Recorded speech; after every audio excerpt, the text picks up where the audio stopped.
The 333 knock. Black Hollow was never an ordinary town. It was shrouded in perpetual mist, where streetlights flickered off the moment someone walked beneath them, and at night the wind howled with voices that did not belong.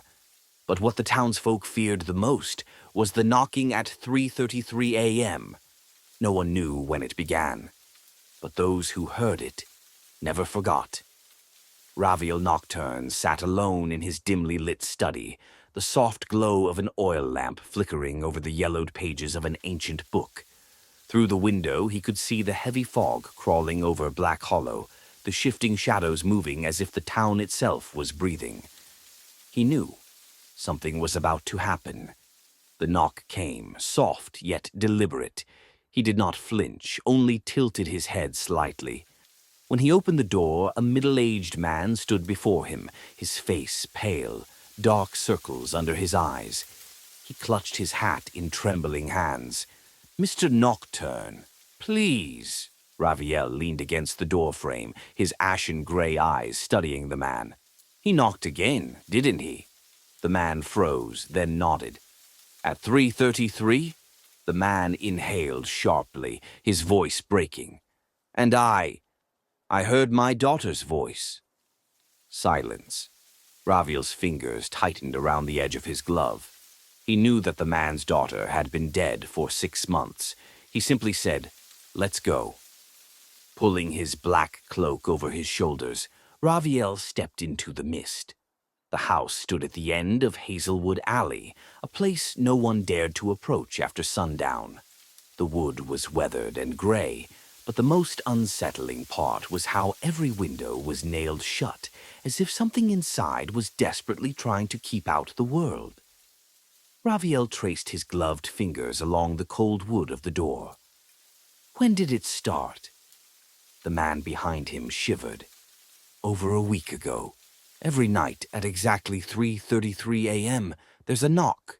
3 times. Soft, but loud in my head. Raviel nodded. "Did you open the door?" The man swallowed hard. "I'm not foolish enough to do that." His voice lowered. "But my wife, she said she heard our daughter's voice." Raviel turned, his gray eyes piercing into the man's. "Are you sure?" The man looked down, his shoulders trembling. She's gone." Nothing but silence followed. Raviel said nothing more. He simply pushed the door open. Inside, the house was suffocatingly dark, save for the weak flicker of a single oil lamp.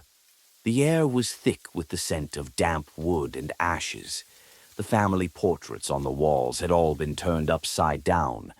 And then the clock struck 3:33. The knocking began.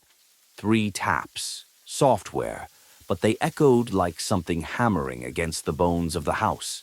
The man froze. Raviel did not. He stepped forward, running his fingers along the door handle. Something stood on the other side.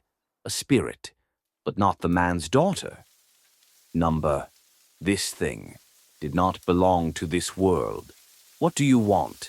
Raviel asked, his voice low but sharp, cutting through the darkness. No response, only a distorted, hollow whisper. "Open the door." Not one voice, many, layered, twisted together like dead vines. Raviel smiled faintly. "I don't think so." Reaching into his cloak, he withdrew a small black wooden box. A soft click echoed as he opened it, and instantly the air in the room shifted. The darkness recoiled. Whatever stood outside shrieked, clawing at the door as if it were burning. The man gasped, staring at Raviel. He remained still, calm, whispering an incantation in an ancient tongue. And then everything fell silent. The knocking was gone. The whispers had vanished. Only stillness remained. The man collapsed onto his knees, breathless. Is it gone?"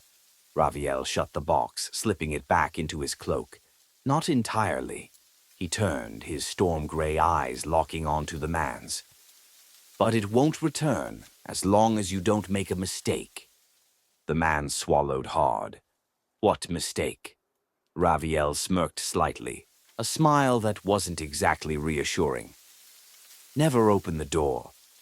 When the knocking comes at 3:33. Then, without another word, he turned and disappeared into the mist of Black Hollow. The man remained frozen in the silence of his home, until, upstairs, in a room that had been nailed shut for years, a window creaked open. What stories will come next on Raviel's journey? Subscribe and wait for the next part.